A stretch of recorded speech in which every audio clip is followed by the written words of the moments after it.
Hey, Book 2, welcome to Jackie's Literary Corner. I am Jackie, and this is my third attempt at filming this. For some reason, my storage just is not working, and I'm trying to avoid spending any money on, because, even if it's not a lot in a month, it still will add up. So, hopefully this video will take. If not, just like last time, it won't matter, and I'll have to do this again, but I need to test this anyway to see if it works, which is really annoying, because then I wasted all morning trying to fix this. And I didn't want to do that. I wanted to get the video done and uploaded because I have to go back to work tomorrow. So we're gonna try this again because I do need to test it out. So what's going on with my reading is that I currently have put aside, yes, I didn't call it DNF because it's not a DNF. I put aside Dr. Thorne by Anthony Trollope. I like it. It's just not as, I'm kind of on a fantasy more, I'm more leaning towards the fantasy and more exciting books, and, at the moment. So I put that one aside, and I'm going to come back to it, probably start it again in September so that I can get it read around autumn time, maybe apply it to October, but not for it to take up the whole month. So I want to get most of it done in September, most of it read in September, unless I'm again still not in the mood for it. But I'm going to try to pick it up then, and then if I end up losing interest again, then I'll put it aside again. And I said again 3 times. No, technically 4. Okay, so other than that, putting that book aside, I'm satisfying my fantasy desires, and I've started this one. It's the second book in the Rift War saga. So this one picks up right where the first one left off, where Puck is in a bit of a bad situation. His situation has improved a little bit, but not by much. He's still kind of in his current bad situation, but I'm sure it will improve little by little. It still probably won't be an ideal, but at least it's gonna feel better. He's gonna be in a better situation. And I don't know what's going to happen if he ever reunites with all the other characters in the first book. I don't know what's going to happen with them and how those relationships are going to be when he's reunited and they realize he's not dead. So it's going to be very what's going to happen? How is everyone going to deal with that? And I really hope that the author touches on a little on PSTD, because I imagine that he would be going through that realistically. He would be going through PSTD, so I would like for the author to kind of touch on, maybe show Pug having nightmares or something, or really struggling with, or maybe, with his trauma, what he's been through, because he's been through a lot of crap. And I feel like he had to experience PSTD, because the war happened when he was still kind of young. He was still, early teen, a teenager, so he was still young. He wasn't a grown man used to this kind of stuff. So I imagine this whole event traumatized them, and I know it's a fantasy, but authors can still show that realistically, and not spend too much time focusing on it, not spend the whole story focusing on it, but making it a important, shown enough. Because it's an important, when people experience trauma, they experience PSTD, and I think it's important to cover that in this kind of story. I don't care if it's fantasy, people don't magically heal themselves. There are rules in magic, and it would not be as interesting. It would be kind of boring and annoying if, he didn't suffer some form of that. Because it'd be in reality, we go through it all the time, but because it's a magical fantasy world, they don't have to worry about that, which that's not fair. I don't care if it's fantasy. There is some level of realism in fantasy. So, but I don't know. Hopefully that will happen. But I'm in the middle of chapter 2, because these chapters are long, so I'm going to read a little bit of that. Like I said, my plans for the day have kind of messed up. And I might, after I film this, I might just go and get my run done and over with. I don't know, but although it's not sunny right now, and it's easier to run in the cold when it's sunny. So I'll see what happens with the weather. So I am also currently reading, I finally got to Baptism of Fire, which technically would be the 5th book in the series, although it's labeled book 3. But if you count the short stories, which they recommend you read first because it introduces the world and the characters and introduces the main conflict that happens in the main arc of the story, in the second short story collection. So this would be book 5. But I guess they're thinking, oh, it doesn't count because they're short stories when they publish these. But it should count, I think. But I have a little bit more to tell you than last time, luckily. Because in this one, like I mentioned when I tried to film this before, we are introduced to character Milva, who is, I think she's human, her real name is Maria. And she is asked to help the Witcher out and be a spy and gather information, but she doesn't want to do it because, of course, it will put her life in danger, and she doesn't want to risk. You can't blame her for that, for not wanting to risk her life, especially for a complete stranger. And, but she does it anyway because she's indebted to the Dryads, I think. And so we meet her, and then there's like the sorceresses are trying to reform their little group, their society, and they've decided for the sake of all magic that it's just gonna be all sorcerers and no sorcerers involved because they don't trust men. They think they're too emotional and not good with magic, so they don't trust men with magic, which I feel like that has been explored before. Like, that's explored on Charmed, after Piper, not the new Charmed, but the old Charmed, after Wyatt is born, Grams doesn't want to bless him at first because he's a boy. It's like, boys can't handle magic. And so she doesn't want to, and Piper has to convince him. He's just the baby, so who knows what's going to happen. Although, it's interesting enough, later on in the series, like, his younger brother Chris comes to the future to try to stop him because he becomes evil in the future. And then, I just remember that in Wheel of Time series, there's the whole thing about magic drives men crazy, and only women can handle magic. And then, like, there's the whole prophecy of a male will become the chosen one, and that he'll actually be able to handle the magic. So it's very interesting that's a common, I've seen that theme in fantasy before, where it's like men supposedly can't handle magic and they're corrupt and too ambitious. Which I know that society has told males that they can't show too much emotion, they can't be too emotional because it'll make them seem feminine, and then it forces them to keep their emotions bottled up. So it's just very interesting because it's like, it's that, maybe that's why in fantasy they say, like, men can't handle magic because keeping your things bottled up is not healthy. But so that's interesting that they've explored. I've seen other fantasies explore that whole idea. So at least this time I have more to say about this book. But I'm definitely, so hopefully I will get this series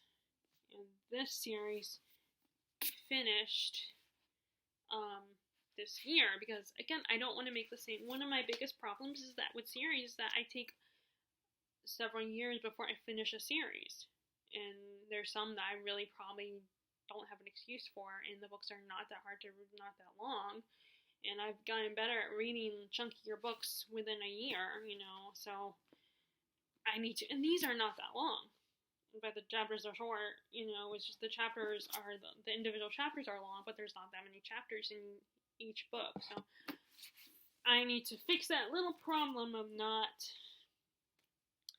getting books read, like, taking years to read series.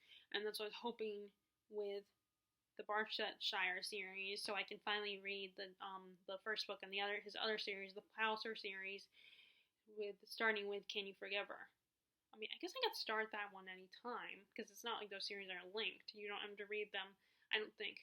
You don't have to read them, I think I can read them simultaneously, or start one now, and I think I'll be fine. I don't know though. I have to double check on that. But I don't know if I'll get that done within a year because, like I said, I'm struggling with Dr. Thorne. I mean, I like it, and the writing is beautiful, and the story is kind of interesting. It's just it's not a lot happening.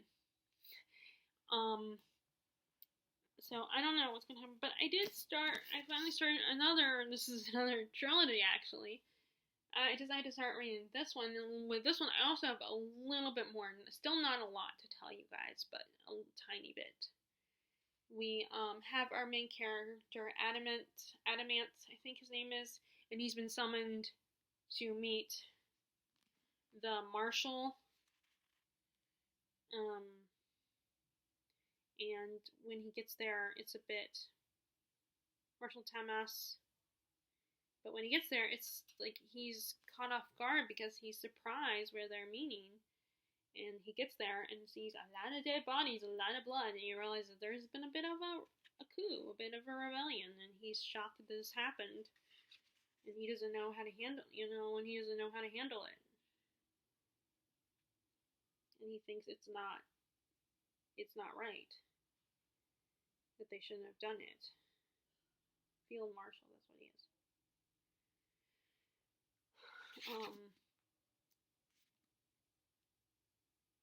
So it's interesting. So it's very interesting. It's like definitely a very conflict of emotions because it's like, it's not easy to overthrow a government. I mean, I know that without even having done it myself. I could tell you it's not, because it's a government takes a long time to build, and not everybody's going to be happy. Like I just finished reading, which I'm happy to report. I actually finally finished a book. I finished Cinderella's Dead, and that makes me a little more relaxed now that I finished that one.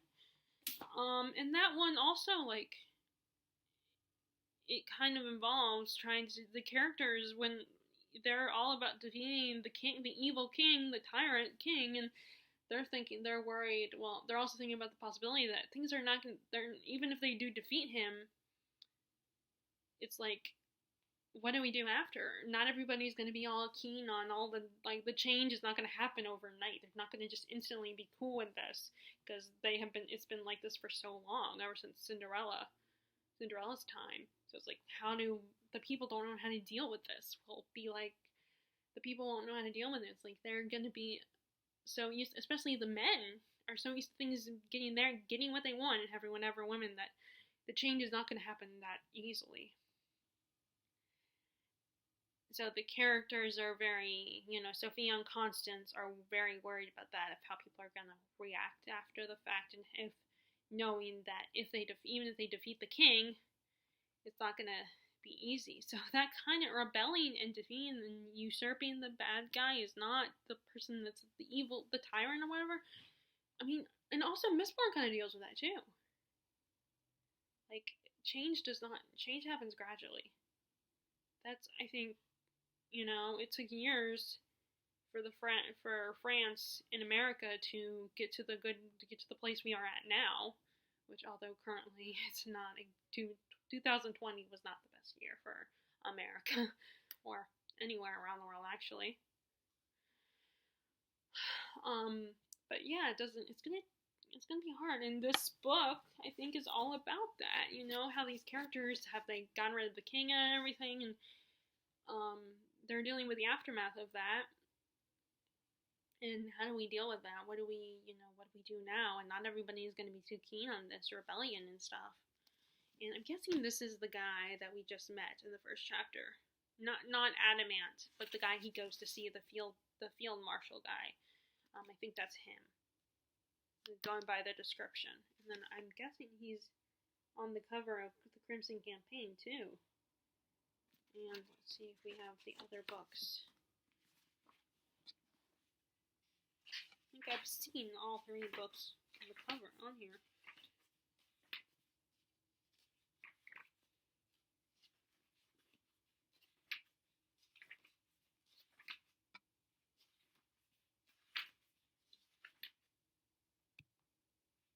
Sorry about that. Let's see.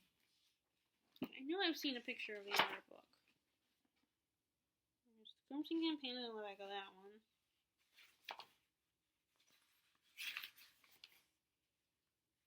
Okay, no cover picture, but all 3 books are in here. The titles.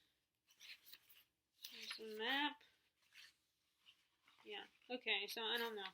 I haven't seen, but I'm pretty sure he's also on the cover of the 3rd book, too.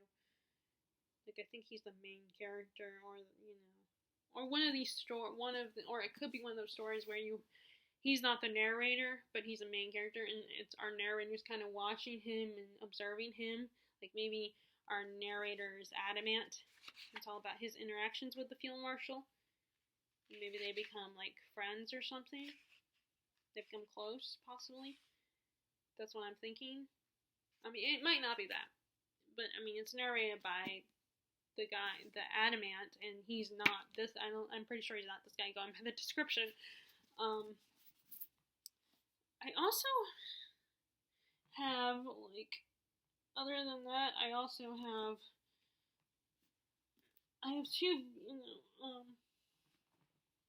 like, the 2 other books I'm pretty sure I could potentially get finished are Rebecca and Emma, which I'm already familiar with Emma because I've listened to the audiobook of Emma, so I've already absorbed the story. So hopefully, and the same thing with Rebecca. I've already read Rebecca. I want to get a newer copy of Rebecca, non-mass market copy of it. Which Steve Donahue made an interesting comment about how he feels like mass markets are going to be going away. So I'm wondering if that applies to all types of mass market. Like, are they all going to disappear now? All books are going to be like this size or bigger. Because I'm fine with that. I mean, they're going to be probably a little more expensive, but I'm okay with that, you know, because I kind of prefer these, you know. I mean, I have a soft spot for mass markets because, you know, they're, you know, small and easy to buy, but, you know, they're also more fragile, and the print is tiny print, minuscule print. And these are not, so this print is not so minuscule. So I'm going to try to read these as well. And then my 3 bunny reads that aren't, I won't get through as quickly. Although, actually, Rebecca was technically a bunny read. And when I say bunny reads, I mean books that I was going to join a buddy read with these books. But then it fell through. And these were bunny reads that I just was going to go ahead and read the books too. But no one was counting on me or anything. I hadn't interacted with anyone and told anyone or anything. It's just, I decided I was going to participate in it. One of them was in the Classics Community Goodreads group. That's the one was going to read Rebecca. Did read Rebecca, but it was for last month. And then the rest of these are more like book groups that I'm just another person that, has tried to participate. But I'm not, like, significant. Like, they don't interact with me. It's Piccolo Papers. That's the, Emmy and Caroline Marie Reads is going to read this for their Tolstoy and Dickens debate. And, I should watch the live show because they read, childhood, boyhood, and youth. About Tolstoy. That's the first book they read, and then this is February's book, so I don't know if I can really participate in January's live show because I didn't read the book. So I would be totally lost. I wouldn't know what they were talking about. I mean, I know some idea, obviously, but so I wanted to have that, and I did. This was another one of those books that I obviously put aside, and haven't come back to. But I don't know, it will probably still take me a long time, especially because I'm reading a bunch of other books. And then the other 2 bunny reads. This is another book that was, Jessie May and Elliot Brooks are reading this for their first book for January. They're reading a bunch of bunny reads. Their next book is Legendborn. I do not have that one. I am interested in that one. But I don't have it, and I don't know if I want to do another ebook or not, because it's probably on ebook only. I might do it, I might not. I do not know. But they were reading this for the first book. And I never got around to it, obviously. I mean, I started it, but I have not followed through with it. It's still so there's that one, which this, going by the, is like about this young man who apparently could potentially be the chosen one for evil. And not meant to save a kingdom, but actually destroy it, be its downfall. So there's that one. So, and then last but not least is, I don't know who's reading this one. I just heard from someone. One of the booktubers I was watching that there's a group that's reading Dostoevsky, and this is this month's book, the February book. The writer's camera's off, and I started it. So I was like, you know what the heck, I'll read it. I actually started this back in August, because I brought it with me when we went to the beach with my sister, to the Outer Banks. So I started it then, along with Les Mis, and quite a few other books. And I did not pick it up again. I have not picked it up again since. And like I said, when I say that does not mean I'm all of a sudden done with the books. It's just, I've decided I put them aside and have been sidetracked by other books that, catch my eye more, at the time anyway. So, I want to come back to this one. So I was kind of like, oh, well, I'll do it. I don't know who's reading it, but I'm going to read it anyway. Although I probably will not get around to it. But here lies the problem. I think accountability is part of the problem. No one is counting on me to read these books. So it's like, oh, it's okay. I'm not going to get in trouble or anything if I don't read these books. I would like to ask my friends, but then, unless I push them enough, they don't ever, and, Terry from Florida wouldn't be as interested probably in this, and then Larissa takes a little longer, and she has just as much of a long TBR as I do.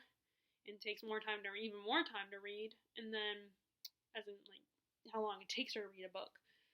And then, Therese, I think I would have to keep reminding her, but I don't know, she might be busy. I don't know sadly, I do not know what's going on with her life. And Larissa's life is not in a good place right now, and, sun's out, so I might go running early after all. But yeah, I was waiting for the sun to come out, so it'll be a tiny bit warmer. Not by much, but still a little warmer. But yeah, so this is one of the books that I don't know who's exactly reading this, but I could find it. I could find them on BookTube or something, find out who's reading this. But either way, I want to attempt to read it. But I have too many books I'm picking from, so I'm gonna have to put one back. Who knows? I might have to put Emma back. I don't know. I really don't want to. I don't want to put any of these books aside, but they're all going to take me a while. I know that I don't expect to finish Promise of Blood. I don't expect to finish that. And in fact, I don't even expect to finish this one or Ruin of Kings. And possibly not Piccolo Papers either. But I'm going to try. I promise this is the shortest reading month. So let's see what happens. So in a way, that's my TBR for February, and I'm start raving mad with this TBR, so. But I am a mad person. Mad woman in a box. Okay, so, here's hoping that I don't have to do this again. Let's hope that this uploads, and what I'm saying will matter. Okay, if you guys like this video, be sure to give a thumbs up, click subscribe if you haven't already, click the bell notification below. If you want to see when I post new videos, continue wearing your mask, washing your hands, using hand sanitizer, stay 6 feet apart from people, and being kind to everyone. Alright, bye!